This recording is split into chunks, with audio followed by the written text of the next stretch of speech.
Hello and welcome to the show. This is episode 29 of the Life of Gaming podcast. That is right, I am back. This is Jamie, your captain on this cruise of video game awesomeness. And you all know Thank my you, you are back. My co-host, the Jill Valentine to my Chris Redfield, Mr. Josh Brandt. Hello, and welcome back. Thank you. I think we'll gain back some listeners again. I scared off everyone for a while there, but we're all set now. Right. Well, the good news is I'm healing. Pretty much what happened, I had a throat infection mixed with some irritated vocal cords, and I had laryngitis. So it was like all this stuff kind of packed together. I got on some medication to get all that taken care of, and I'm actually going through vocal therapy right now. The good news is there's no like major damage. It's just really irritated, and I think part of that is because, I've said before, I'm in sales, so I talk all day. And then at church, I'm singing every Wednesday and Friday. And then I do this podcast on Friday night. So it's just like all this talking over the last year has just kind of like killed my voice. But yeah, and you sound a lot better. Thank you. I mean, it like you're not as gruff, like you haven't been smoking every day. And, yeah. But I mean, the laryngitis is, the sore throat is gone. That's the best part. I still have, my voice is a little tired. So, we'll see how I'm at by the end of the podcast. But for now, I'm doing pretty good. Sweet. Awesome. Good to have you back, Good. man. And, dude, what's going on in your life? Anything interesting or exciting? No. My fantasy football team has turned to the round. I'm going to be 3-2 after this week, so I'm climbing back up. Cool. Well, you guys know it's not just the two of us. My brother-in-law, Matt, how you doing today, sir? What's up? Doing great. Good. Doing Things great. going good? Hey, Matt. Hey, things are going great, actually. We can officially announce, as of now, that I am expecting to have my first kid here this April 30th. Breaking news on this podcast right here. Congratulations, sir. Awesome. Thank you. So it's been great. We've been holding that in for a little bit, but got to see the doctor this week, and everything went well. So looking good right now. Cool. Yeah. Cool. And Jamie, you know what this means about your voice? It means that you can't do your laugh all the time. That's true. That is very, at least not for a while until my vocal cords build back up. There's certain sounds I'm not allowed to make. How are you going to hold that back? I know, You're laughing like all the time. It is magic, sir. Be rough. But we'll have to hold back the magic for a little bit here. We'll just make you angry the whole time. Right. Pick on you, make you angry. We got to antagonize him the whole time. First of all, I want to say thank you guys for, keeping the ship together while I've been gone in these last 2 episodes. So yeah, we're rudderless right now, but we'll get it back with you here. So well, a lot has happened. Oh, by the way, for me as well, besides all this laryngitis stuff, over the weekend, our washer and dryer thing died. So we had to get a new washer and dryer. But while we have all that stuff ripped out, we're like, well, let's just redo the whole utility room. So the past few days, I've been ripping out the floor, painting walls, filling in the holes with the spackle and stuff. I've just been, Mr. Repairman all week. But so we're getting that done, and we actually get our new washer and dryer next weekend. So we got to hook that stuff up. But it's been, a lot of fun. And over the week, I've got to tile and grout the floor and all. So it's going to be good times. Nice. Good to hear. Did any of you guys watch this week's middle episode? No. Okay, it just reminded me of the tile thing, because for anybody out there who watches it, Brick, the awkward little kid, he was like trying to work on the bathroom, and he ended up hammering all the tiles off the wall. It was pretty hilarious. Just reminded me of that. That's hilarious. But by the way, one thing we need to talk about, guys. I know we started our Halloween series, which is awesome. Today we're going to be talking about Resident Evil. But part of the Halloween fun, we actually had a Zombie Vikings video review that Brant made. Hopefully you guys have all checked it out. We're doing pretty good on the views and the likes on that. But we actually had a contest. If you went on there and let us know what your favorite side-scrolling beat-em-up was, you were entered into our contest. And we would like to congratulate Mr. Frank Allen on winning the contest. Frank. Congratulations, Frank. His favorite game is Streets of Rage 2. So that's such a good game. pick. Yeah, I remember playing that awesome. at your house, James. I was always Skate. Now, was that Streets of Rage 3 though? Or was that I think Streets of Rage Skate was 2? in. Yeah, I think he was in 2. Oh, They okay. had that big wrestler guy. Yeah, yeah. Well, he was also the generic mayor, wrestler right? guy. Isn't that the one where the big wrestler guy was like the No, mayor? that's the one for the Super Nintendo. What was that called? I have no idea. I can't. Dude, there's so many of them. I can't remember. They're all so generic. I remember that one bad guy's name, and you like made a song about him. What was it? It was like, oh man, I can't remember. Garcia. Here comes That is another right. Garcia. I totally Who did you guys play as in that game? Oh man, like I said, I was Skate I think I was too. all the time. I don't know the names, but I was always the And blonde then guy. in 3, there was the kangaroo that you could Oh get. yeah, that's right. Wow. Yeah, that was a lot of fun. Well, the other thing, guys, make sure to check out our new website, lifeofgaming.net. We're always adding content on there, news stories, things like that. We also have our reviews up on there. Now, Brant, I know you did a couple reviews up recently on PlayStation Enthusiast, right? Yeah, I got some more reviews going on there. I'm in the process of reviewing Samurai Warriors 4 Part 2. Cool. So that should be up Awesome. soon. And then the other thing, I had some more reviews coming, but on top of the laryngitis and all that stuff, my computer actually completely died and I lost Yeah. everything. But within the past few weeks that I've been gone, I got a new computer, which is awesome. I got some great mixing software, so hopefully you guys really enjoyed our new theme song at the beginning of the show. I got some time to put into that, so hopefully you guys enjoy that. It sounds excellent. And we we also- sound professional now. That's right. And also, hopefully I'll have some more video reviews up for you guys because I wanted to have, Mega Man, a few other things up by now, but because my computer died and lost all my software, so it kind of all snowballed from there. But hopefully we'll have some more content coming up soon. So make sure to follow our YouTube page. And like I said before, lifeofgaming.net. Check that out. If you have a WordPress account, it's actually part of WordPress, so you can actually follow that. So make sure to do that as well. But with that, guys, let's start off with what we've been playing lately. So, Brant, we'll start with you, man. Well, there's this little beta that came out for the upcoming Star Wars Battlefront game. Oh, okay. Just a little one. And I'm sure, yeah, Matt, I'm sure you've been playing it Oh yeah, hardcore. That- Yeah, definitely. yeah, it is a lot of fun. I think we can all agree with that. James, have you been Yes. playing it at all? I have been playing it, but I'm probably going to have a different opinion than you guys. Okay, I'll say this. Really? I think I fall in the middle, Matt. I think you're Okay. all for it. I'm for it, but I'll probably wait till a price drop because I'm not an online multiplayer gamer in the first Got it. place. Mm-hmm. And I can see this game having the Titanfall Evolve effect, Okay. where it'll just lose that base. But I think since it has the Star Wars license, it'll have some sticking power to Right. it. And I think that's the problem for me. I enjoy Star Wars, but I'm not like a killer Star Wars fan, like, oh my gosh, we're in the Star Wars universe. And for me, I'm playing it, and it Right. just feels like every other online shooter. Like, I'm playing it, I'm like, there's nothing, besides the Star Wars, like, coat of paint on it, I don't see anything special about the game that's really drawing me in. Like, I've played, I think I'm level, like, 5 or 6, so I've played quite a bit. Not a ton as some other people, but, I put enough time into it to gain a few levels. And the whole time I'm playing it, I'm just like, I'm waiting for something to hook me in, and nothing has. And I was kind of like on the fence about it, but now that I've played the beta, I'm like, I probably won't be buying it. Right. Yeah. What about with you, Matt? Fallout, with Fallout 4 coming up. Yeah, yeah, I mean, I can agree that if you're not a big fan of the Star Wars universe, it will feel more like other games. Because I was playing it and I actually felt like, because I've not been a fan of the Call of Duty-esque shooters, the fast-paced, quick gun kind of shooters, and it feels more like that than it does even the original Battlefronts or the Halo series, something where it was a little floaty, spacey. It feels more like Call of Duty-esque, but the Star Wars coat of paint is incredible. So if you're a Star Wars I agree fan, with there's that. no reason you should not love this game with absolute. I wish I could have tried, because they don't have a lot of the coolest modes in the beta. They don't have the one where you can do air battles over the scope of the battlefield, Sure.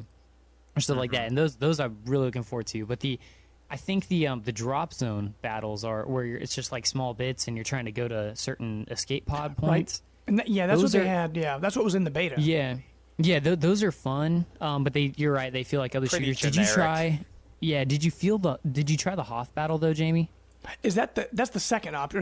That's the second option. Yeah. There's only two. No, I've only played the Yeah, first option. So No, you have to need play the Hoth You battle. have to play That's- because that's where it gets cool. What's cool about it is how big the battlefield is and how expansive. And it's like the AT-ATs are moving towards the rebel base, and it's like such a huge battlefield. And you keep spawning, and you got to like defend these certain points to call in airstrikes on the AT-ATs if you're the rebels, or if you're the Imperial fighters, you got to like prevent them. But it moves across this ginormous, like huge battlefield.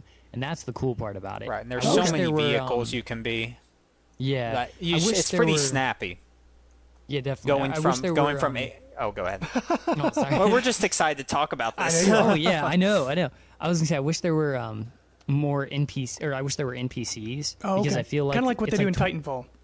Yeah, it's like 20 versus 20 or something like that. I don't know the exact number, and somebody comment and let us know what it is. But there's a lot of people, a good amount of people, but the battlefield is so huge. It would feel even better if there were a good amount of NPCs. Sure. And I will say in that battle, I have never once seen the rebels win, and I've played it probably 5 or 6 times. Okay. And I don't know did why. win once with the Rebels. I have two. Really?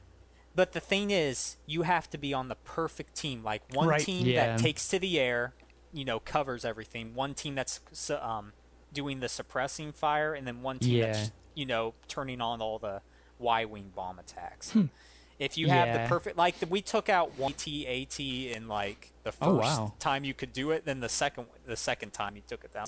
Everyone was playing the right way, and that's the problem with online shooters. I mean, a lot of times you just get people that worry about their kill-death ratio, and I will say, sure, yeah, that's a problem. As you say, I will say people who will play this eventually will start to form teams, and that would make it fun. So, like Jamie, how you got into a Titanfall league, and that's what made it a little more fun. Yeah, that's true. With that Titanfall league, that kept me in that because I don't think I would have played it nearly as long without that. Yeah, I think definitely this game has potential, and I agree with you though. If you're not huge into the Star Wars universe like I am, I love Star Wars is my favorite movie franchise of all time as far as the universe and the feel, and Halo is my favorite game franchise. So those two, anything related to lore, I love. But if you're not a big fan, then I can see where it's not quite that amazing. But you definitely got to try the big battle. Sure.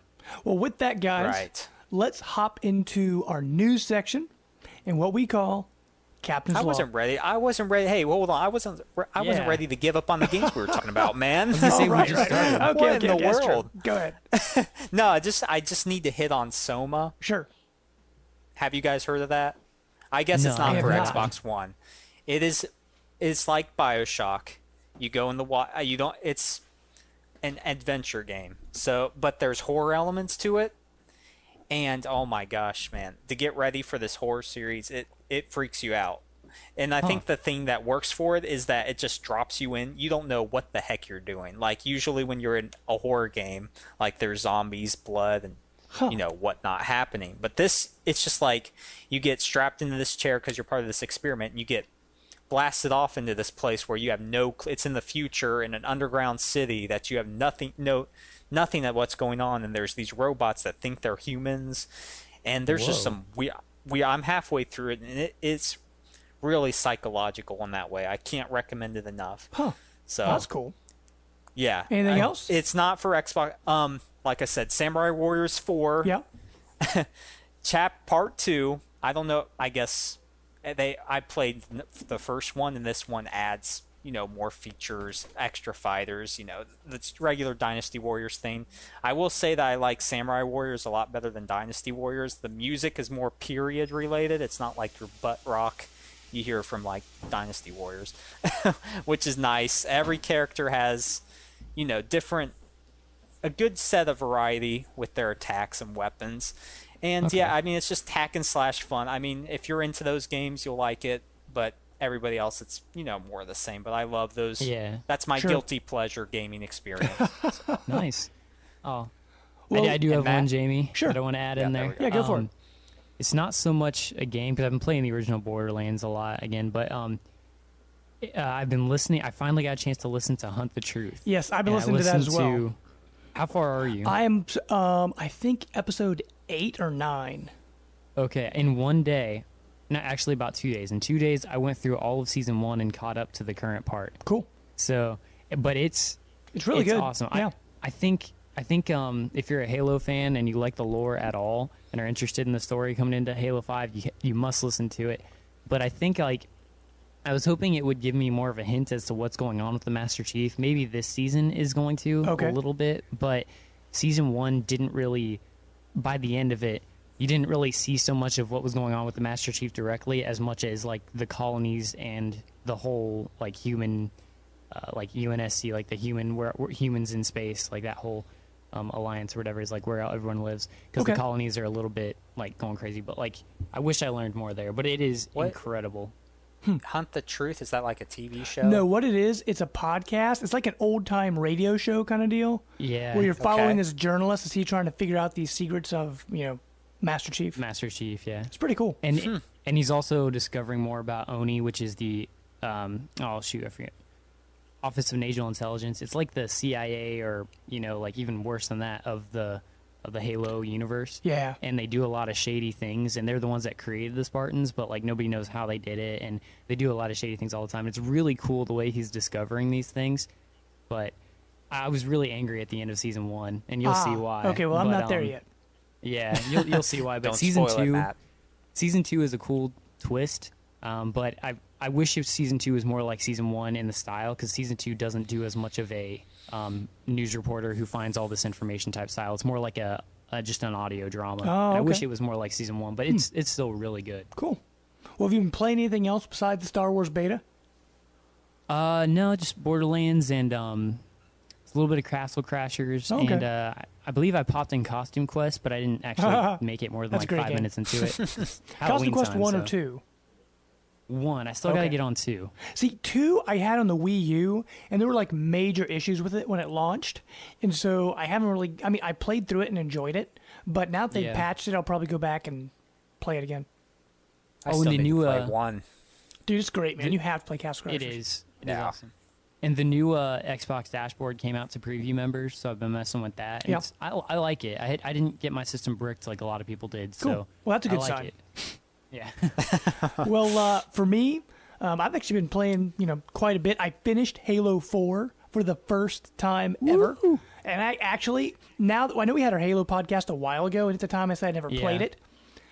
I think Halo 4 is my favorite Halo now because, like, the combat in that and the enemies and the weapons and, like, I'll say the very end of the game, the final boss battle, major disappointment, but the rest of the game, I found it more interesting. Like, it was great. Yeah. Sounds good. Wait, who was the boss on that one? I'm trying to remember. It was the Didact. Didact. Yeah, But, yeah. like, all you did was, like, move towards him. Right. If I remember right. Pretty much, not to, I guess it kind of spoils something, but Halo 4 has been out for a while. Yeah. It's a quick time battle. Like, you go up, you get knocked off the bridge, and then you start climbing up. As I hit this button, you hit it, and then you, like, push them off the edge. Like, that's it. Like, that's the final battle of the game. But other than that, the game is, because, they even have, like, this fighter pilot mission, kind of like Star Fox, you're flying through space, and you're shooting stuff. Like, it's all over the place, and it's awesome. I really liked it a lot. But outside of, one thing I want to mention that you guys said last week when you were talking about PlayStation games for the month, you guys are really dissing on Chariot. That game is awesome. I don't know what you guys are talking about. I did not say anything bad about Chariot, my friend. I did not like it. But Matt said he didn't like it, and you were kind of agreeing with him, and I'm listening to it. I'm like, what I've are never you talking played it. about? Dude, Chariot is just this really great co-op puzzle game. It's a blast, and I know they just had some DLC come out. It's only like $2, where it adds another character, more missions and stuff, and I really enjoy that game a lot. I haven't been playing it lately, but I just wanted to say that. Well, to give it credit, I have to play. Is it something good to play with my son? Absolutely, yeah. I think it's because it's free. I'd say download it. It's great. Okay, It's really easy. It's very cartoony. To give it its due credit, I did only play it for about 5 minutes and couldn't get into it. I haven't given it a substantial amount of time. And that's when I haven't finished. I did not get onto it at all. Yeah, and that's when I haven't finished, but I'm pretty far into it and really enjoying it. But it's a blast. The only thing is, Brant, the whole game is about you trying to take your dead father to his grave, like his final resting place. But they do it in a cartoony way, so your kid probably won't understand what's going on. Well, just say he's just taking his dead dog. Right. Well, except for the dad pops out as a ghost and talks to you all the time. It's a great game. I really enjoy it. I am also playing Valiant Hearts for the first time, and that game is awesome. That was might be my game of the year. Wow. For the year it was released. But I mean, yeah, that was a really good game. But I'm trying to think what else I've been playing. Cause I finished Halo 4. See, I've just kind of been playing a little bit of this over here, a little bit of that over there. Nothing major. Yeah. I actually picked up Rayman Legends again because I didn't really know what to play the other day. Oh. And I wanted something short, and I could just jump through a couple levels. I'm like, because I have Rayman Legends because it was free, so a while back. So I started playing through that again. Really enjoy that. But yeah, I haven't been playing that much lately. But it's when I have time, other than fixing stuff at the house and all that. But I think my biggest accomplishment lately is finishing Halo 4. Nice. There you go. But see, we had a lot to talk about, James. I was gonna say we should do some Spartan Ops over the next couple weeks. Not all of them, but just Okay. try a couple of Spartan Ops missions and then watch all the cinematics because Yeah. you definitely need to know what happens to Halsey. Cool. And we have to finish ODST still too. Yeah, that's true. And you never played Reach, but you can always get back to that Right. at some later point. Okay. Ooh, Halo Nights. Well, with that, guys, we're going to hop into our news section and what we call Captain's Log.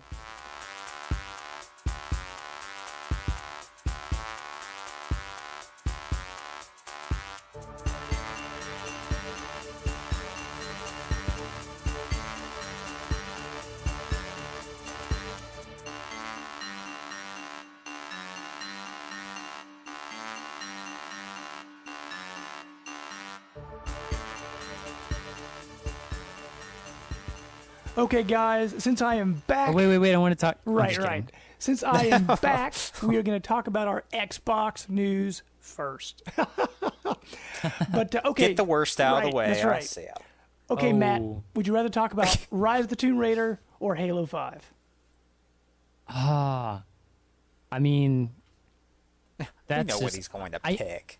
I I think we mean, do. obviously, I'd love Halo, but I'm just curious because I might know all of the news, so I'm kind of curious where Rise of the Tomb Raider. But since Halo's more in the immediate future, I'm going to go with Halo. Actually, well, it's only a couple weeks apart in release time Yeah. because Halo is October 28th, I think. It's Oh, it's 2 weeks away. It's something like that. It's the last week of October, and then Rise of the Tomb Raider is November 10th, so it's like they're a couple weeks apart. But okay, That's true. Halo 5 Guardians. As you know, there was a special limited collector's edition that came out. It was $250, and what came with it? You got that Master Chief and Agent Locke statue. You got a Metal Earth Guardians model. You got Spartan Locke's classified orders and dossier about the Blue Team and Fire Team. You got some special DLC. It came with a steel book case. But here's the weird thing. It came with a steel book case, but it comes with a digital copy of the game. It didn't come with a physical copy of the game. So Yeah. people were like really getting mad and freaking out. Well, Microsoft came out and they said if you pre-order that limited collector's edition, what's going to happen, they're going to send you that digital code with the game, and you actually get it a week early. So part of the bonus of this was getting the game a week early. Yeah, it should be awesome. But if you want a physical copy, you're going to have to go to the special Halo 5 website. If you actually go to lifeofgaming.net, we have the website listed on there, so check that out. But you go to the website and you type in your digital code, your email address, your gamer tag, and your address, and then they'll ship you a physical copy of the game. But if you redeem that digital code, you will not get a physical copy. So do not redeem that digital code. And it's just going to take 3 to 5 days to get to you. So, I mean, you're pretty much not getting it early anymore. But yeah. at least they're giving you a way to get a physical copy for that steelbook case they give you. Honestly, I think I might have mentioned this before, but for me personally, I don't know why people aren't getting into the digital future. I mean, hard drive space is cheap, and you pretty much have to install 40 or 50 gigs when you hit a disc anyway. Sure. So, I mean, but, I mean, I can see people who still love the feel of holding the case and the disc and everything. So, I mean, that's at least they're offering that option, but that is, I guess with that, I can understand then why people are upset, and that was kind of not a cool move to bring it in originally. And I think part of it was just the fact that they probably didn't have the discs pressed, or it had something to do, I think, with that. Because if you wanted to get it early, they had to give you a digital copy. I think that at least I'm assuming that's what it was. But talking about hard drive space and going digital, I own the Tomb Raider Definitive Edition. I actually bought it with my Xbox One. Yeah. And I think it was last month, or it might actually still be live now. The games with gold, it's free. Yeah, it's And still just free, just for the heck of it, I went ahead and claimed it. And literally, what happened? It went to my download queue. It literally just unlocked, and now I have it digitally. Like, it literally didn't download anything. So I think what happens with games now, even if you get a physical disc, it literally installs the entire game on your system. And all that digital code did was unlock it so I could play it without the disc. Yeah. Well, I mean, they have to pretty much to run at the, Right. the frames per second and all the stuff that they need on it. Right. And if you haven't played that yet, check out Tomb Raider Definitive Edition. It's awesome. But, okay, Brant. Would you rather talk about a price drop on PlayStation or Rocket League? What would you rather talk about, sir? How about we go with the price drop on PlayStation? Okay. Because I think it's huge news. Yes, it is. As of, I believe it was last Friday, the PlayStation has dropped $50. That's on all consoles, all bundles, everything. So now it's actually in line with the Xbox One. So now, Brant, I guess let me ask you, do you think this is going to help increase sales even more than what they are now?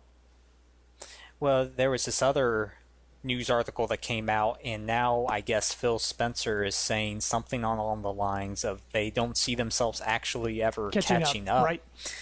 Yeah, so, which they're still selling perfectly okay. I mean, the PlayStation 4 is selling like Gamebuster still.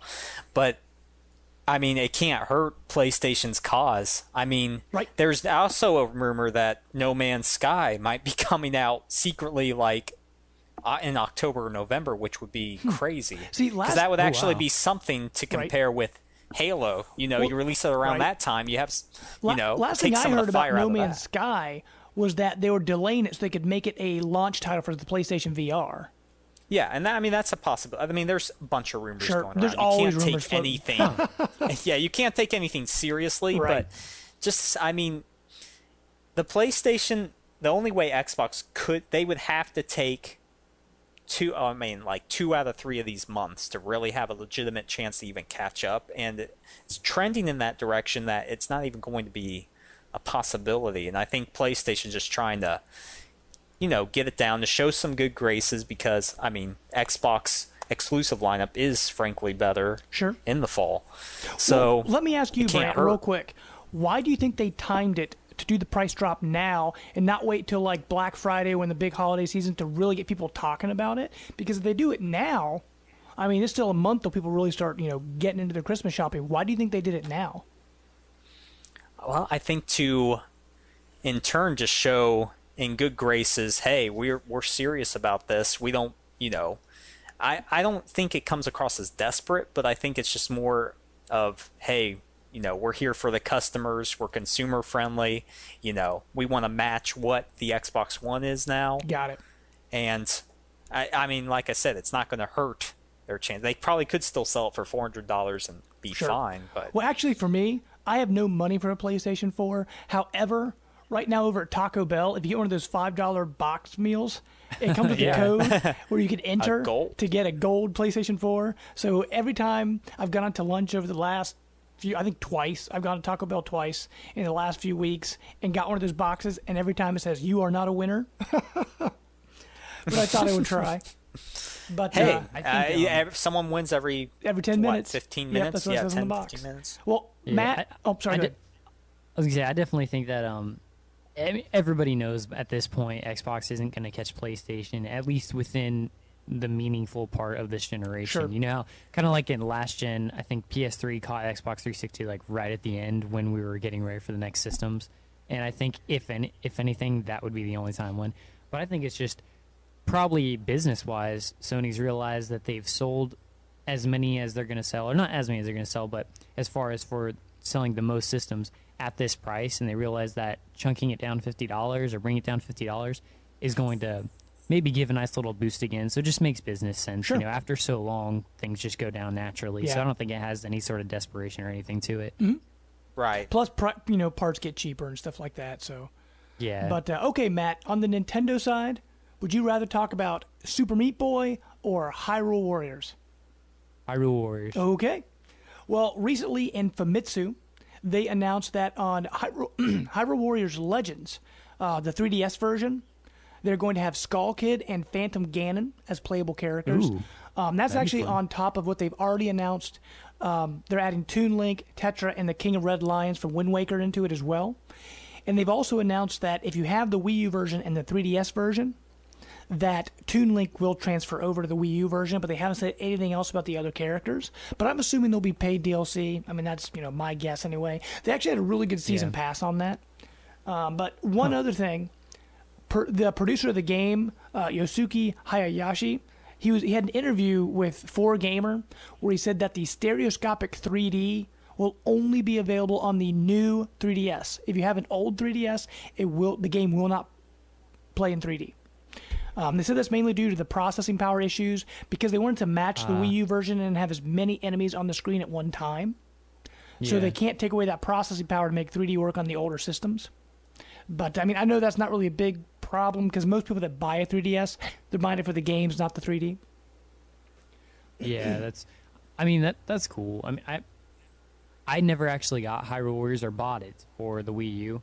That was one that I just missed because there was a lot coming out at the time, I think, for all my systems that I had. Sure. And this works on the older 3DSs, though, right? Yes, it still plays, it's just not in 3D. Yeah, and I can't see in 3D anyway because of my eyes. So, I mean, that's pretty neat. I like how they're adding the Phantom Ganon and the Skull Kid in there. That's pretty cool. Right. And it was a super fun game, so I don't know. Pretty cool news there. I think it's awesome. It's coming out for the 3DS. That's crazy, I know. Yeah. And honestly, Warriors that's a game fun for the game. 3DS. Yeah. Awesome. Might have to get It's- one. There you go. Yeah, I mean, and It's a great game. It Just really the fact is. that, and because not too many people have a Wii U, but there are 50-something million 3DSs out there, Yes. so it gives those people an opportunity to play it. What really was a great game. Mm-hmm.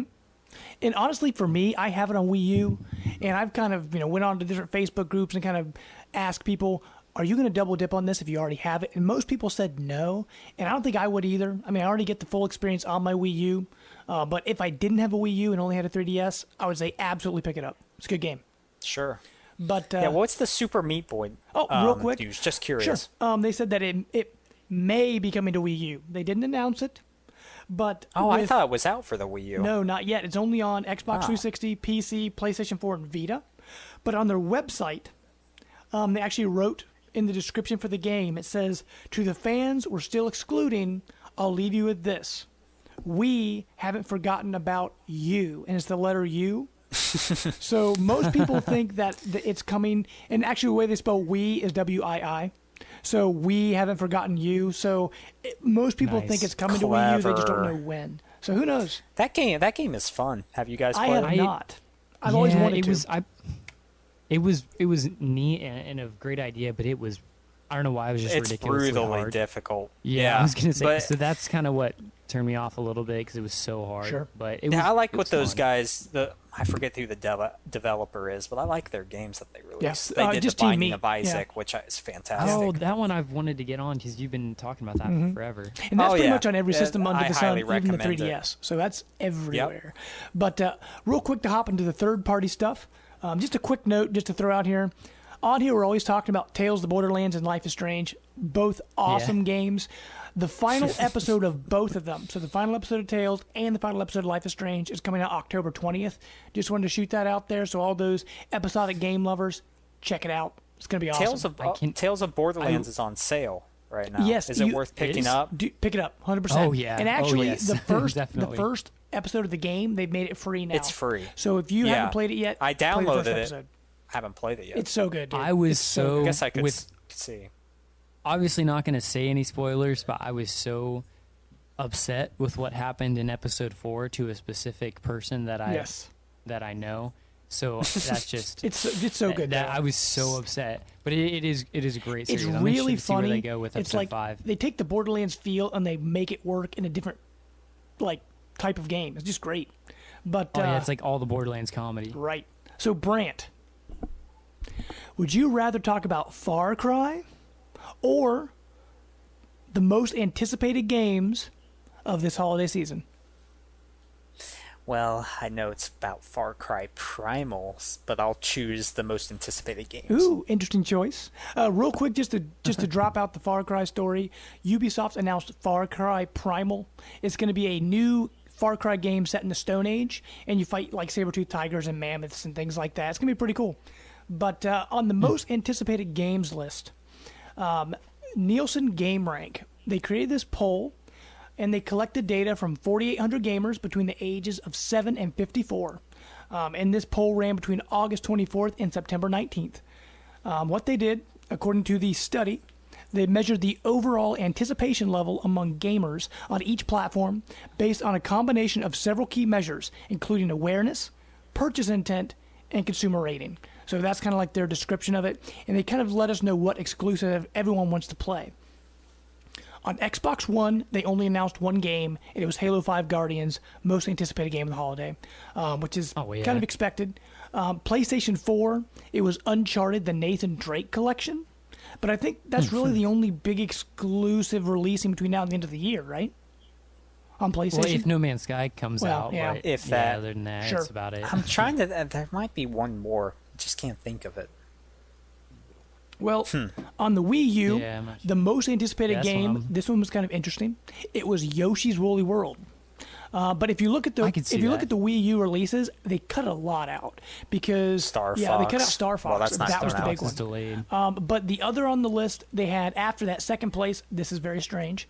Animal Crossing Amiibo Festival was on there. That party game with Amiibo, and then Mario Tennis Ultra Smash was in third place. See, Mario Tennis is always Mario been fun, though. Tennis. Yeah, Mario can Tennis see is that. always fun. So, but they haven't really talked about the game much. Oh, by the way, to shout out kind of to Bobby because he's the amiibo hunter That's here right. that we know. I finally got a retro pack. So I Awesome. got Duck Hunt, Rob, and who's the other one? Mr. Game & Watch. Yep. Yep. Cool. Still in the package. Congratulations, sir. But real quick, the final note was multi-console sales. The multi-console sales, what do you guys think was the number one most anticipated game this Oh, holiday? Fallout. What do you think, Brant? Fallout by far. Yeah, Fallout 4. Call of should Duty be Call of Black Duty? Ops 3. I knew okay. it. Second place. goodness. It was followed by That's Fallout our 4. most anticipated. Fallout 4 was second place. Then Okay. Assassin's Creed Syndicate. Those were the top three. One thing I found kind of interesting, though, in the list of multi-console, because they went, deeper into it than just the top three. Yeah. They had Rise of the Tomb Raider under multi-console releases for this holiday. I thought that was kind of strange because yes, Xbox it 360. will be multi-console, but it's exclusive this holiday on Xbox One and 360. So I didn't know why they had it multi-console. I thought that was kind of weird. Well, maybe they meant 360 as another console, but Well, Yeah, it that's was all I just can think really of. strange that maybe No, what was number 3 again? Assassin's Creed Syndicate. That's because that's one I'm looking forward to. That one looks cool, and I really that's the like most. what they're That's doing the with one those I'm two most assassins. intrigued about. Yeah. Yeah, I want to see not how one that I'm- that game does. Sure. Yeah, but I mean, can we get over the Call of Duty thing? Because as long as we keep buying them, they're never gonna change them. People but I think love it's Call just, of Duty, do. man. I know, but like They gotta, and there's zombie modes and yeah, I just mowing they're people never gonna down change them stuff. if we don't.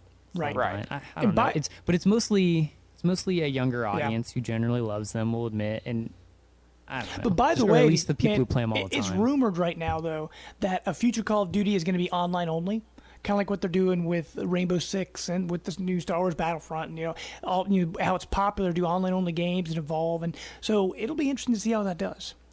Wait, isn't that essentially what it is now? Well, kind of, but it still has the single player. Yeah, which is like one of the worst types of campaigns. Well, they you just can say play it's of any super game short. out It's there. super short, and they have a lot of celebrities Yeah. in it. So Hey, Colin Moriarty would have an issue with that, sir. there you go. He only plays. Yeah, some people only for play the the single campaign. player. He only plays Yeah, the campaign, Some people do really? that. Yeah. A lot Oh of people yeah, do that. he is totally against the multiplayer, and will just play Yeah. the I campaign. will say, I absolutely loved Call of Duty when it was in World War II, and when it went modern day and the campaign got really short and almost, I don't know, it just didn't give me any sort of feel for anything real. Yeah. It was just kind of like making up extravagant stories all the time. Call of Duty just 2, man, to that be was so finished. much fun. Yeah. Yeah, when Call of we were Duty 2 playing was that. Yeah, for me, awesome. Call of Duty 1 and 2 were great. After that, I kind of fell off the wagon.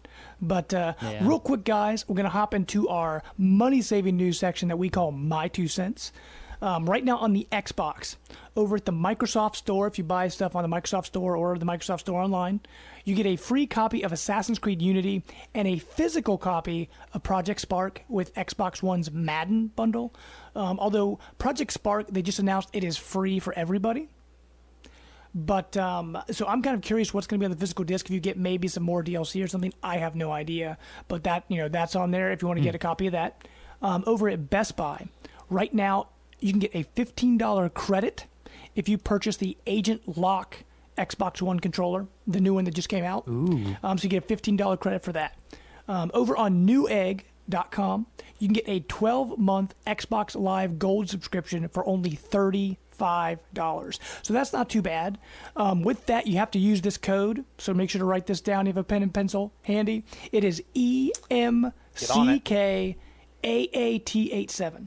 So I know it's kind of a longer code, but if you get that, it's not too bad. You get it for $35. It's normally what, $60 I think a year, something like that. Yeah, Matt? it's about 60. it's 60. Sure. But over on the PlayStation side of things, at Target, you can get a when you buy a $35 or $350 bundle with the new price drop, you either get Uncharted bundle or the Last of Us bundle over at Target. You actually get a $50 gift card with that. So technically, you're getting the whole thing for $300. It's not too bad. Sweet. But as for the other PlayStation news, also, that does not qualify pre-orders. So if you have like a special pre-order bundle, that does not count. So, make sure not to get a pre-order bundle. But the other thing, right now on the PlayStation Network, if you spend $100 or more on the PlayStation Network between now and November 3rd, so you have a few weeks, you get a $15 credit onto your PlayStation Network account. So if you spend $100, you get $15 back. Not too bad. Huh? But over on the Nintendo side of things, the Nintendo Online Store right now, if you shop online, either at the Nintendo World Store or the Nintendo Online Store, you can get a refurbished 2DS for only $60. So I know they dropped to $100, but you can get it even cheaper. If you just want to give it to your kid so he can throw it in his backpack, play some games, you're good to go. The other thing, if you guys haven't played Runbow, make sure to check out Runbow. Great game, great party game. Right Yes. now over on the Wii U, they're running a Friends of Runbow sale. So as you know, in Runbow, they have tons of indie characters in it. They are crazy all over the place. Well, what they're doing, all the indie games that are in there, they are actually going to add all this what do you want to call it, discount. There's a 30% or higher discount, so it's pretty good, and it's going to count on almost every indie character in the game.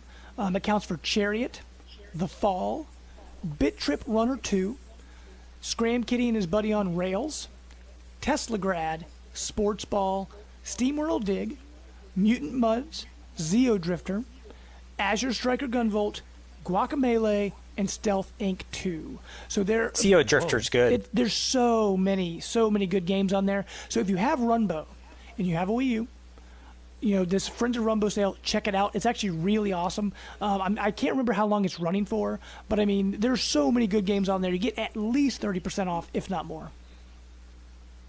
So make sure to check that out. And on Best Buy, yeah. they have Until Dawn, I believe, is going to be $40. Cool. So I might get on the hype train for that. Awesome. And I heard they're actually working on a sequel for that. Yeah, it surpassed sales expectations. So cool. Yep. And yeah, go ahead, man. Oh, never mind. You can finish up here. No, it's okay. All I was going to say is a couple of games just keep an eye out for. Josh, speaking of Best Buy, you can get Bloodborne for only $25 or Little Big Planet 3 for only $20. Over on Amazon, you can get The Order 1886 for $32. You can get Sunset Overdrive for only $27.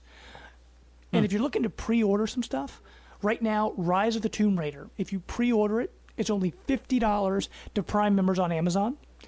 And if you want to pre-order Yoshi's Woolly World, it's only $43 for Prime members on Amazon. So that's not too bad. Sweet. Yeah, to go back to Bloodborne, Yes. everybody that has a PS4 has the right to buy that, needs to buy that. That's the killer app. It's probably I'm putting that as my game of the year again. Cool. Should be a good one. Going back to Metal Gear Solid 5, I just got bored with it, really. Which it's a great game, but Bloodborne just keeps pulling me back, man. It just has that gravitational pull Right. of Souls, man. I mean, the only other thing I have to add here, we're in the Halloween season. You might want a spooky game to play. Over at Walmart, you can get Dying Light for only $27. Ooh. Okay. $27, Another not good too one. bad, like half off. Yeah. Yeah. I was going to say to Josh, actually, kind of indirectly, something I know we're kind of skipping around a little bit, but I just had some news that I remembered that was in the last few weeks. Twisted Pixel, that company that does Splosion Man and Comic Jumper and it was a Gunstringer they were like Xbox One. They're going multi-platform well, now. they said they didn't necessarily say they're going multi-platform. They said they're going independent. Oh. They're getting away Going from independent, Microsoft, gotcha. which means they might do multi-platform stuff. I wouldn't be surprised. Yeah. Which, Josh, did you ever play any of those games, Comic Jumper or Splosion Man or any of those? No, those were Xbox exclusives, I believe. Oh, I just know when you had your 360, you ever tried them out. Those were sweet Yeah, games. Splosion Man especially. And they had the only good Kinect game that was not like a dance game or something. Yes, so. that is very, very true. Yeah. Well, okay, guys. With that, unless Brant, do you have anything else to add? No, you hit it well, man. Awesome. That's a lot of deals. Yes, there's a lot of really is. good stuff. If you're a gamer, I mean, we're getting close to Christmas and Black Friday and all that. I mean, that's closer than we think. But there are so many good deals out right now. Check them out. But I guess we'll hop into our topic of the week. Hit it, Brant. Resident Evil podcast. Thank you, sir. That was wonderful. And Matt, thank you I for like your the growling. zombie touch Yes. there. Yeah, we needed that.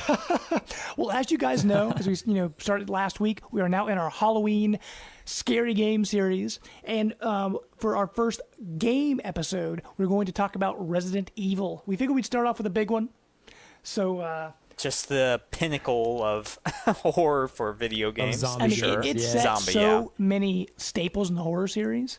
We'll kind of hit as we go through them. And we're going to do this kind of as we did, these series in the past, kind of hit on the different games, when they came out, what they came out for, and kind of talk about our memories along the way. March 22nd, 1996, Resident Evil hit the PlayStation 1.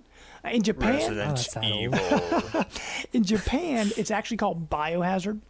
So Biohazard. No, I'm done now. Thank you. I just thought I'd do that the rest of the podcast. Right. But it came out on PlayStation 1. It was actually later ported to the Sega Saturn not too long after, which I thought was kind of interesting. Now, it was remade recently, but this is just talking about the original release. It was actually... Didn't it come out on PC as well? I believe at first it just launched on PS1.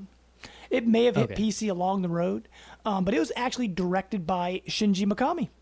So a lot of you know him. But he said he was inspired by Alone in the Dark, those games.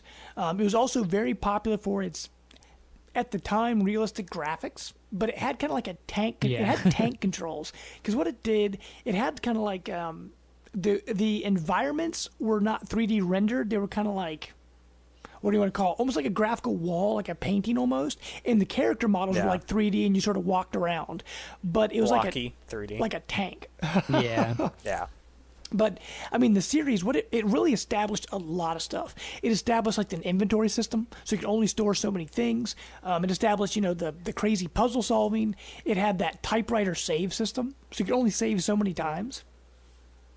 Oh, yeah. Added to suspense. Right. Yeah. And I was actually, I don't know about you guys, but the first time I played it, I was totally confused why I couldn't save when I wanted to. I thought Yeah. it was cool how couldn't you pick between two different characters? Yes. You were either Chris or You could be Chris or Jill girl. Valentine. Yeah, and I always was Chris because I was a guy. And- Not that I don't like playing as girl characters, but I was a kid, Right. so I'm like, I'll be the boy. And But, with You that, don't like your Jill Valentine? yeah, but I You mean, know, little Valentine action? with it, they kind of had like, not really completely different, but I mean, like Jill can unlock stuff, and I think like Chris had they Master of started on Unlocking. different paths. that's right. And so it kind of gave you a Yeah. different, and the game actually had 6 different endings depending on like how quick you beat it and what you found and that kind of stuff. Well, Yeah, I was gonna say they started off like going 2 different paths, and I think like they constructed the game in a way to where, if you had played it once as say Chris, and then you went through as Jill, like every now and then you would have came into a room, and the room would have been changed based on what Chris would have done in his game or something. So I think if I remember right, that it was really cool in that way. So like if you, not that you had to play through the game, but if you knew what it was like to play through the game as Chris, and like you went into a certain hallway and unlocked something or something like that, and like for Jill's line, if you came into that hallway later, it was already done, as if Chris was another active character going.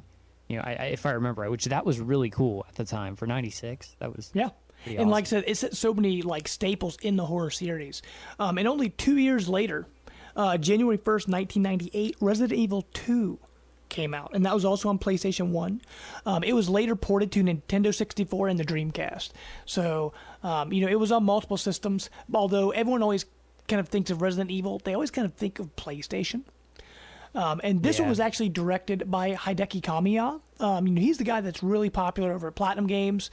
He made, you know, Beautiful Joe, and he's working on Scalebound now, and Bayonetta, and like, you know, all these awesome games. So this was kind of like his start. This was the first game he directed, I believe. It's a pretty good start. Yeah, I would say. And many consider Resident Evil 2 to be one of the best in the series. That's the one where you're in the city, right? And you're right. You go to the police station. And you are Leon Kennedy station. and Claire Redfield in this game. Yeah, that one. That was freaky. Right. And pretty much in this one, it's supposed to take place 2 months after the first game. This was actually in Raccoon City, and the T virus from the first game has kind of like spread into the city. This is when they start building all that lore about Umbrella, the pharmaceutical company, and all this stuff. Yeah.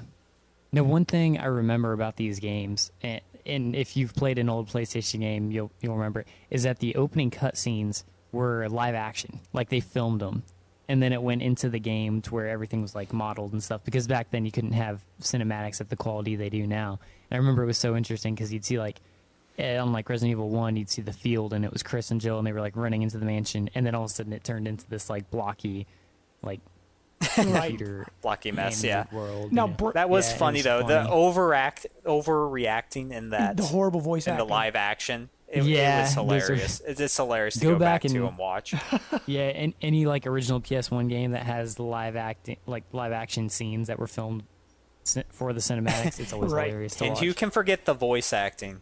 You're going to become a Jill sandwich. Hi, Jill, you're the master of unlocking. Now, I know, Brent, you had a lot of really good memories with Resident Evil 2, didn't you? Because you introduced me to Resident Evil 2. I never played it until you had it. Right, I had the terrible N64 port. Yes. And that was my first introduction to Resident Evil. I don't know how I played that because my parents wouldn't let me, but I got it somehow. Right. And yeah, I mean, like you guys said, that's probably one of the best ones, and it actually was announced recently that I guess they're doing another remake for that. They're actually, so it'll gain that popularity back. Right, and they're remaking 2, and they're remaking 0. Yeah. And it's good that they're going back to the games that solidified the franchise, and because they've gotten off rails, right?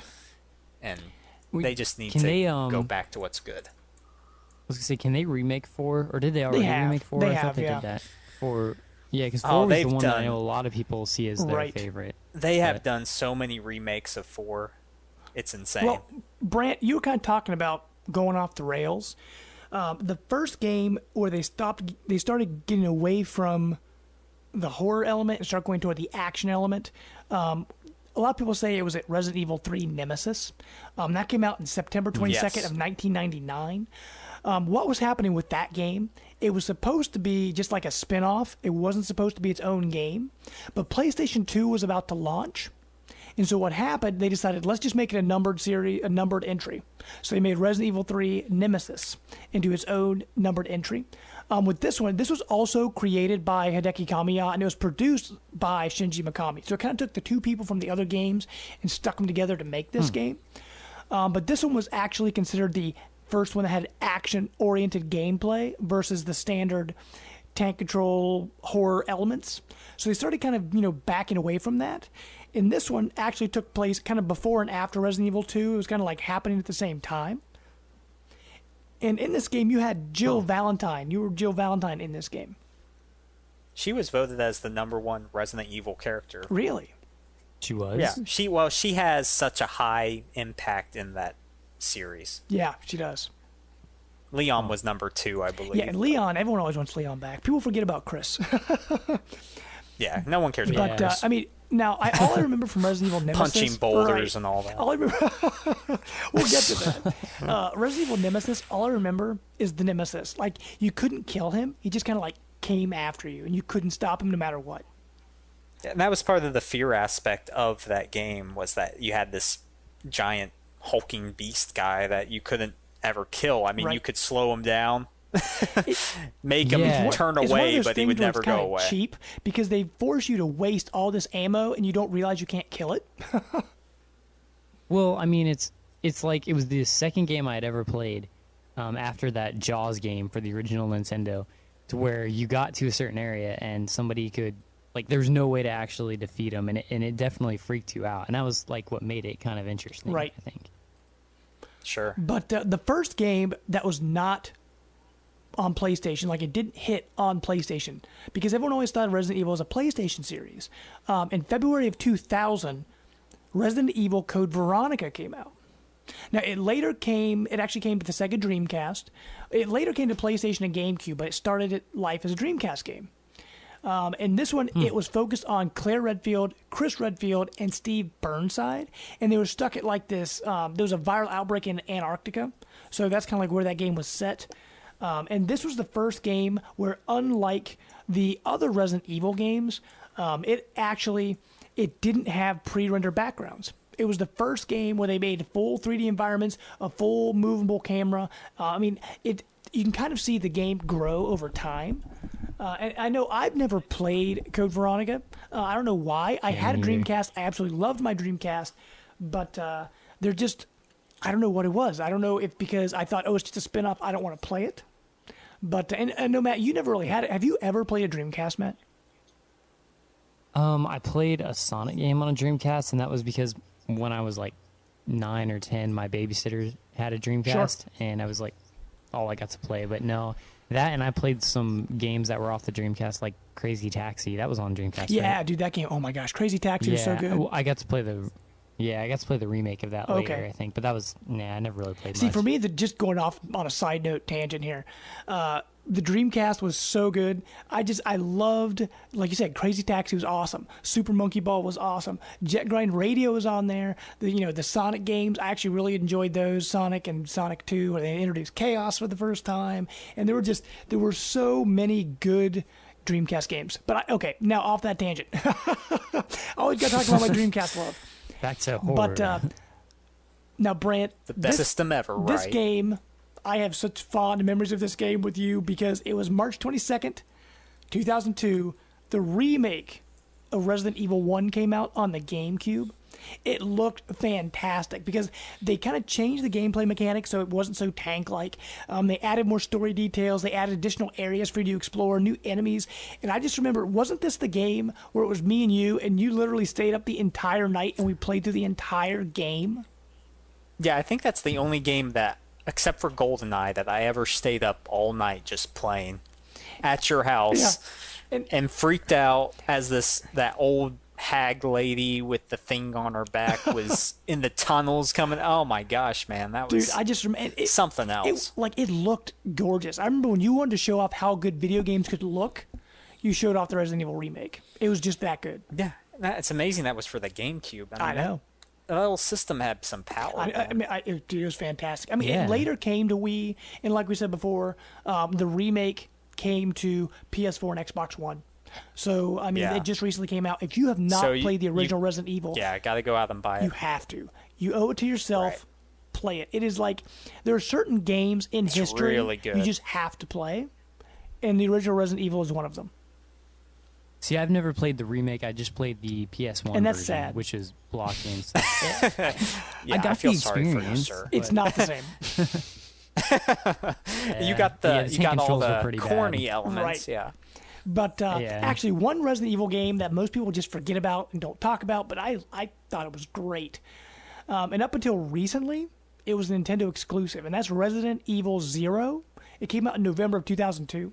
I mean, it later came to the Wii, but this is one of the games they are remaking for PS4 and Xbox One. I really liked this game a lot. I mean, it was a little more action-oriented, and it was the first game where you could actually switch between your partners. You had Rebecca Chambers and Billy Cohen. They were like, Billy Cohen's like this guy that broke out of jail, and Rebecca Chambers, they were just on this train together, and then, it went by the mansion, and, creatures came and started attacking them like these slug creature things, and it was so good. It was so good. And it was also the first game that didn't have like that item inventory box you had to worry about. So they kind of, you could see over time they're sort of shifting the series. Brant, did you ever get a chance to play Resident Evil 0? I know you played it I think you played it at my place once. Yeah, I watched you play it for like an hour maybe. Right. And it looked pretty good. I mean, it used the same engine as Resident Evil Remake, so it looked fantastic. It was actually on 2 discs, I think. Because if you remember the GameCube had those little tiny discs. I don't know why they did that. Yeah. But it came on multiple half discs. the games you got had 2 discs. Right. And I mean, and the funny thing was, of all Resident Evil games, this one was exclusive to Nintendo. Because for some reason, they were always PlayStation. And then when the remake came out, they were all about Nintendo. I can't remember. I think they struck up some kind of deal with Capcom because the remake was exclusive to GameCube for a long time. Resident Evil 0 was exclusive for a long time. And then Resident Evil 4, which is my favorite Resident Evil, that came out in 2005. That launched on the GameCube. And later they remastered it for the Wii. Right. Played on the Wii. Best version of the game, hands down. But actually, the first time I ever played Resident Evil 4, Brant, is when you brought it over on the PlayStation 2. Yeah. It came out later for that. Yeah. Because I'd never Did that force you? Did that make you buy it for the Wii? It did. I mean, because it's just, and the funny thing was, like, I don't know what it was.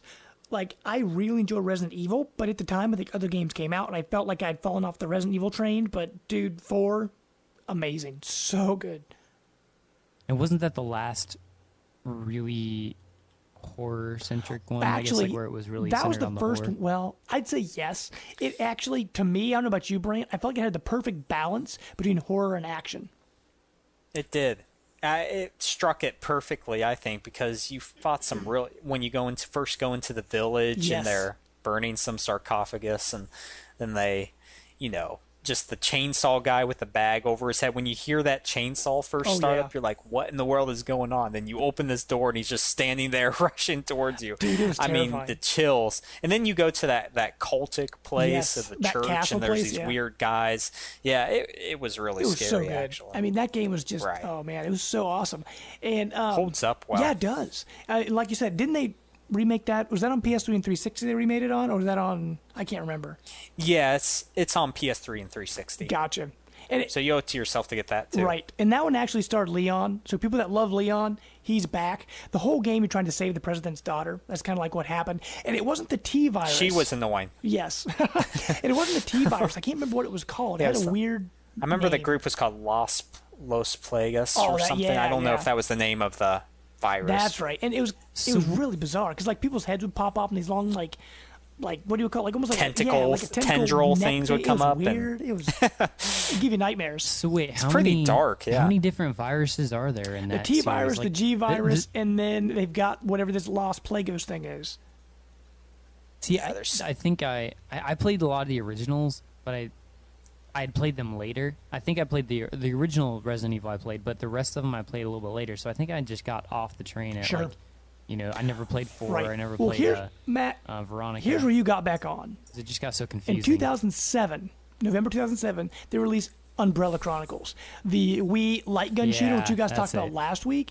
And those games, they were a lot of fun. Like it kind of jumped around for different parts, like the most popular parts of Resident Evil. They actually came out with a sequel for it in 2009, so 2 years later they came out with the Dark Side Chronicles. If you like light gun games, those games are awesome. But the problem, I mean, they're on PlayStation 3 as well, right, Brant, like with the Move? Yeah, they are. But the problem with those, you have to have the Move, or you have to have the special gun attachment. Like, you have to have a lot to make it work. Yeah, you can play it on the controller, but it's not that's not the way to play it. Yeah, it's terrible. The Wii mode, I mean, you can maybe play it okay, but I got one of those. We got a couple of them. Those pistols, perfect shots, the Nyko perfect shots are the best. I still have zappers mine. on Wii. If you can find those, buy them. They are awesome. They like the spring action. Those are so good. Yeah, I still have mine. I used it for when Duck Hunt came out on the Wii U. Yeah. I think it was last year. We were using it for Duck Hunt. Yes. Because it just works so well with the Wii. And Brant, you have it on PlayStation 3, right? Yeah. Well, no. I have the Dead Space one. Oh, okay. And I have House of the Dead. That was Kill really or good. We're actually talking Those about are Dead good Space ones. on a future episode. Yes. Yeah. Just to throw that out Right. there. But no, I think I played a little bit of those with you, and they're really fun. Now, honestly, though, of all the light gun games, you guys mentioned this last week, and since I wasn't there, I wanted to mention this. House of the Dead Overkill, oh my gosh, greatest light gun game That of all one's time. awesome. That game is so good. I wouldn't go that far. It's so funny because No, it's hilarious, and it's really well made, and just Very it's tongue so in over funny. the top. And I'm just talking about light gun games, Yeah. Brant. Not talking about horror in general. Just light gun games. I think I had more fun with that than any other light gun shooter. Yeah, Yeah. that definitely. If that you one have was- other people to play with, it is fun. Right. But actually, Brant, you were talking about punching boulders earlier. Resident Evil 5 came out in 2009 Best part. on PS3 and 360. This is the first time where I think that it launched on multiple consoles at once. This was Resident Evil 5. And it starred Chris Redfield. And I forget, what was the girl's name? I can't remember what the girl's name was. And it was about them trying to find I don't remember. where the virus originally, happened in Africa. So the whole game takes place in Africa. And this is the first game where it was full-on co-op. And it was all action. Yes. This game was not horror. It was There's a lot 100% of action. And Brant, me and you, I think, were we playing on the hardest difficulty? No, we were just playing 'Cause on normal. all I but remember- that was so frustrating. We got to Yeah. Wesker. Wesker, obviously, is the final boss in the game. And we couldn't beat him. We literally played every night for I don't know how long. I think it was broken. Yeah, I think it something was literally broken. broke in the game because we literally couldn't beat it. I got so No, we frustrated. did absolutely everything. I mean, I just wanted to throw my controller. And I was like, I beat this guy before. Why can't we do punched it that now? boulder I don't know how many times. Oh, that was Dude, terrible. I hate that game. To me, it's just it ruined Resident It leaves Evil. a set. Yeah, that ruined it. did. But the mercenaries mode, Yes. that was a lot of fun. Yes. And actually, talking about Mercenaries, in 2001, with the launch of the 3DS, they came up with Resident Evil Mercenaries for that. But what happened? They were supposed to come out with Resident Evil Revelations, which came out in 2000. I mean, it was, they wanted to make a game like that. But what they did, they came out with, it was just Mercenaries mode. That's all it was. They were charging you full price on the 3DS if you wanted to play Mercenaries mode. It was just, to me, it was a total ripoff. I never bought it. It was just, it was just. That's pathetic. I mean, I think by that point, a lot of people had kind of gotten sick of Resident Evil because this is when all the media started to just talk about how another Resident Evil, how it's only action oriented, and after 5, I think was when Everyone fell off the people train. and what was weird was a lot of people bought 5, it sold really well, but and so did 6. everybody's experience with it. Yeah, and 6 sold well, but I guess I just think everybody's 6 sold experience the with those best. games. Yeah, it's probably because it was on multiple crazy. systems maybe. and there were more Yeah. systems out. Sure. But- And no, I played No, Go I ahead, was going Jimmy. to say, you were talking about leaving the action scenario. I was actually going to start talking about, in 2012, Resident Evil Revelations for the 3DS came out. And that was actually a really, really good 3DS game. As long as you had, I don't know I forget what they called it. It looked like a boat. You put your 3DS in and added a second analog stick and more buttons to it. Oh, And that was yeah, the only game yeah. I bought it for, was for that game, and it was so good. It was like horror again. It was an absolutely awesome classic Resident Evil game, came out on the 3DS. And they actually later ported it to Wii U, PS3, and 360. So if you haven't played it, check it I out. have it. I just never, I never Dude, touched it's a blast. You're stuck on this old rundown ship. Like these liquid water creature things come after you. Dude, it's awesome. It looks pretty freaky, yeah. And play it in 3D at night. Oh my gosh, dude, so good. But what were you gonna say, Matt? I didn't mean to cut you off there. Oh no, I was just gonna say Resident Evil 5 was the last one I played, and like, I feel like at the time when it came out, there were a lot of other games that were where you controlled your character much easier. Like it was much more fluid in other games and like what to do, and it's not like it was tank controls or anything, but just I feel like that game was not as fluid to control as other games, and so I kind of just got frustrated with that mixed with the extreme difficulty that just popped up at random places, especially at the end. Yes, especially And so Wesker at the end of 5. So it was action oriented, but it Yeah, didn't jeez. do the action in a way that was like that was comfortable, like a lot of other games Right. were doing in 2007. So I think that's why I got kind of frustrated with it. And honestly, October of 2012, Resident Evil 6 came out, 360 and PS3, and it featured pretty much every popular character from Resident Evil ever, and they each had their own campaign, and they all played a little differently. But I've never played it. I never picked it up. I never me touched neither. it. Brant, I guess you're the only one here that played it. What do you think of Resident Evil 6? I played a little bit of Leon and the girl, whatever girl was in at that Jill? time. Maybe Jill. Yeah, it was. I think it was better than what people gave it credit for. Yeah. The part I played, because there was this one cool part when you play this boss, and it actually has other people, like up to 6 people, actually playing with you, fending off these hordes of zombies, which I thought was pretty unique and was actually fun. And it controlled well. It just, I don't think that's what people want in a Resident Evil, and that's I just lost. It's like I don't really feel like playing this right now, so that's Sure. why I Yeah. never picked it up again. Yeah, and I mean, I just That never and, had like- a desire to play it. Yeah, Yeah, that and the fact that by that point, 2012, there had been a lot of other games that had come out with more modern control schemes and that were horror oriented and like Dead Space was a great throwback in a way to the original style of Resident Evil, and so people were playing games like that, and then to play Resident Evil 6, like if it would have been the only horror-esque game out that was Yeah. that big, then it might have been a little more likable. Sure. But I think just compared to what else was out in 2012, it just didn't compare. Right, because really. we've seen Wasn't so as much, good. like with Dead Space and things like that. But Brant, let me ask you, what do you think is next for Resident Evil? Like, where should the series go to improve on what's happened? well, I think the best thing they're doing right now is going back to the original Resident Evil, redoing that again for the newer systems, get people caught up on it. They're doing that for Resident Evil 2, Resident Evil 0. I don't know if they'll ever get to Resident Evil 4 because that's newer, but they're sort of building back their base of what it means to be Resident Evil. And I heard from them that the numbered series are still going to be more action oriented, but I guess they're going to do other games that go off the beaten path, like Revelations, that's more horror focused. And like for me, the new Resident Evil remake, I played a little bit of it on the PS4. That's the definitive version for me. It's just straight up Resident Evil, how it should be. I mean, Yeah. they Guys, have a is lot of that different coming out? ideas, but what's that? I was gonna say, is that one coming out for Xbox One, or is it just I PS4 think right now? I think it is out on Xbox One, Matt. You might want Oh, to I'll have check. to look into that one. Yeah, because it came out for the PS3 and PS4.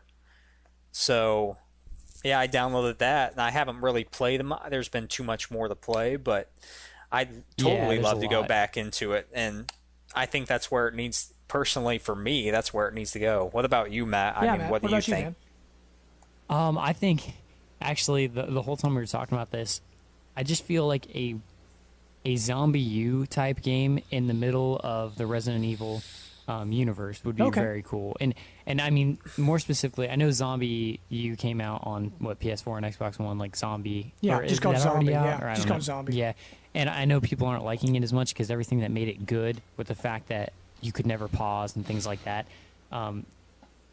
I know that's like different because it's not on the Wii U, but I think it would be very cool to have a game where it's like that, to where you can never pause it, and there is so much that you can hold, and not so much an open world game like that, but within a Resident Evil type story with just some of those elements, to where Sure. the horror was very much focused. Not that, I guess, not a first person shooter necessarily, but if they did it right, it wouldn't be that terrible. If it was just an off game and not necessarily an official Resident Evil 7, it could be a cool experience, I think, because the Resident Evil zombies and the universe is very interesting, very messed up and complex, but Right. scary enough. It would be cool to have it to where it was very horror focused, to the point of first person, can't pause, got to figure out where to go, Sure. solve puzzles in that manner. Like, that'd be cool. Well, I know And that Zombie, going back to what you said, Yeah. Zombie U and Yeah. the new Zombie that just came out for PS4 and Xbox One. That's a good point because I never played those games, but I heard they had some unique concepts to it. Yeah. I think that would They fit kind of really killed well it in a when they Resident moved Evil. it, though, because they took off a lot of those special features. Which they tried to make it just like every other game. Right. Yeah, But actually, I mean, it's still talking about- different. But Oh, yeah, I was going to say, talking about the horror part you were speaking of, Matt, Capcom has said they're using the Revelations series to sort of bring back the horror elements, because they had it on 3DS, and they had Resident Evil Revelations 2, which is more like an episodic series. But that's pretty much on everything under the sun but Wii U. sure, yeah, and I hit on that with the I heard that they're going to do the numbered entries are going to be more action, and then the Revelations or whatever more horror. Right. So then they should definitely make a Resident Evil Revelations for whatever the NX is, and have it as a launch title, and do something really cool with whatever Nintendo is gonna do. We'll see. Yeah, I mean, that would be sweet. They had their time with Nintendo in the past, so who knows? Well, hopefully you guys enjoyed this talk on Resident Evil and our Halloween horror game series. We got some big stuff coming up. As we mentioned earlier, we're actually going to be talking about Dead Space next week. So if you love that series, make sure to check that out. Yes. You guys know where to find our podcast. We are all over the place. We're on iTunes, SoundCloud, the Microsoft MP3 store. Make sure to subscribe to our YouTube channel. We got a lot of great videos going up on there. We also have the podcast up on there each week as well. And make sure to rate us on iTunes and YouTube and all those places. Give us a thumbs up if you like it. If you don't, let us know. Give us a thumbs down. Let us know what we're doing wrong, because we're always trying to improve, make our show better. Make sure to find us on Facebook. We're also on Google Plus and Twitter at Life of Gaming Pod. And also check out our brand new website, lifeofgaming.net, a network of all our new Life of Gaming content. My stuff I'm writing, Brand stuff for PlayStation enthusiasts, some of the stuff I'm doing at the work print, all over the place. Check that out. And also, congratulations again to Frank Allen, our winner of our Zombie Viking contest. So, congratulations, Enjoy. Sir. And you guys know where you can find me on Twitter at JamesPlus12. And then I'm also on Twitch and Xbox at Jamester0722. And Brant, where can people find you? And Twitter at _the_Brant, PSN _the_Brant. You can find me on Facebook, wherever. And yeah, let's game. Awesome. And Matt, what about you, sir? Twitter at cpunkrock07 and Xbox at xmightymat14x. And yeah, let's play. Awesome. Let's do it. And one thing I gotta say, guys, Let's do this. it is good to be back. So hopefully you guys, Yes. you know, Welcome back. I'm happy to be back. Hopefully you guys Whoever had a I great didn't time. drive away, they're just thankful that you are back in the Right. captain's chair. Gotta cruise this ship into video game awesomeness. Isn't that right, sir? Yes. I think I said video game joyfulness or something. That's okay. Something corny. Well, until next time, guys, we are out. Bye. Later.